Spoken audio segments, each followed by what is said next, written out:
اب آپ کے حلقے میں بھی اگلے اتوار کو جلسہ ہو رہا ہے کوہاٹ میں، تو کیا آپ کو لگ رہا ہے کہ یہ جو بات کر رہے ہیں مصدق ملک صاحب کہ تھوڑی سی متانت، تھوڑی سی ٹھنڈک پیدا کریں اور بات چیت کا راستہ نکالیں، تو یہ کوئی حالات آپ کو نظر آ رہے ہیں کہ بات چیت کے ذریعے یہ کشیدگی کم ہو سکتی ہے؟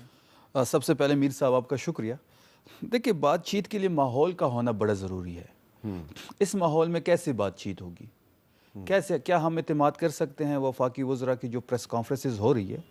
آج میں یہ اپنے میڈیا سیل پہ بیٹھا ہوا تھا خیبر پختونخوا میں، ڈیفرنٹ سکرینز وہاں لگی ہوتی ہے، سیم ٹائم پہ ان کے 4 سے 5 وزراء لگے ہوئے تھے جو پریس کانفرنس کر رہے تھے۔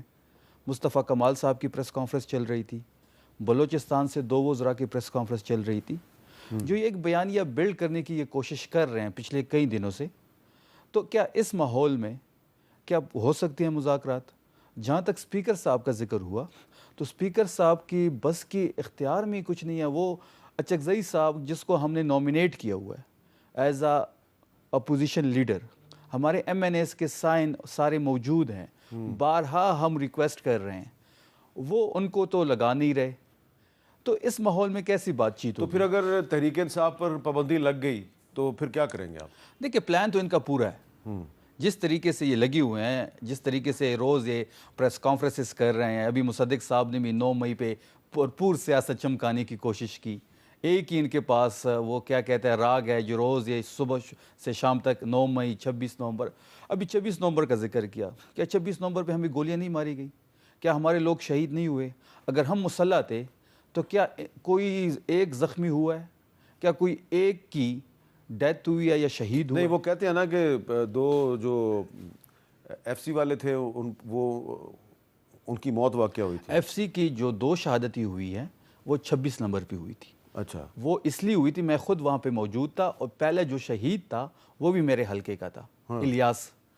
ایف سی کی گاڑی گزرتی ہے تیزی سے، اس سے ایف سی کے لوگ گرتے ہیں، جو پیچھے جوان بیٹھے ہوتے ہیں وہ گرتے ہیں، پچھلی ایف سی کی گاڑی ان پہ چھڑ جاتی ہے۔ جو پہلا الیاس شہید ہوا تھا اس پہ بھی گاڑی چھڑی تھی ایف سی کی۔ تو ہمارے لوگوں نے ایسا کوئی اقدام نہیں کیا۔ ہم پرامن لوگ ہیں، ہم اپنا پروٹیسٹ ریکارڈ کرنے آئے تھے۔ ہمیں تو بڑا مان تھا میر صاحب ریاست پہ، اور ہے بھی۔ ہمیں تو ایک سبق سکھایا گیا تھا کہ ریاست ماں کی جیسی ہوتی ہے، بچپن سے یہی سبق ہم نے سیکھا تھا۔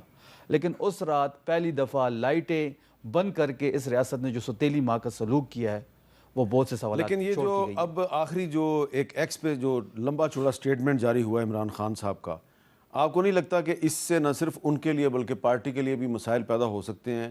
اور کچھ وزراء صاحبان کہتے ہیں کہ اس ٹویٹ پر کافی کارروائی ہو سکتی ہے۔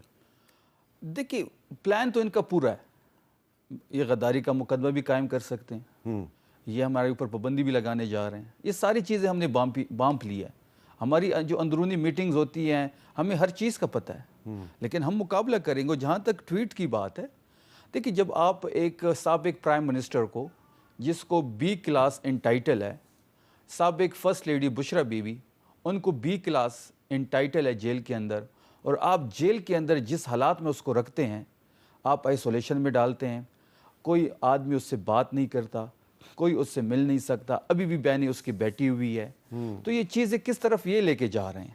ہاں، جب آپ آئسولیشن میں ڈالیں گے تو بندے کو غصہ بھی آتا ہے، فرسٹریٹ بھی ہوتا ہے، تو بندہ غصے میں کچھ کہہ بھی جاتا ہے۔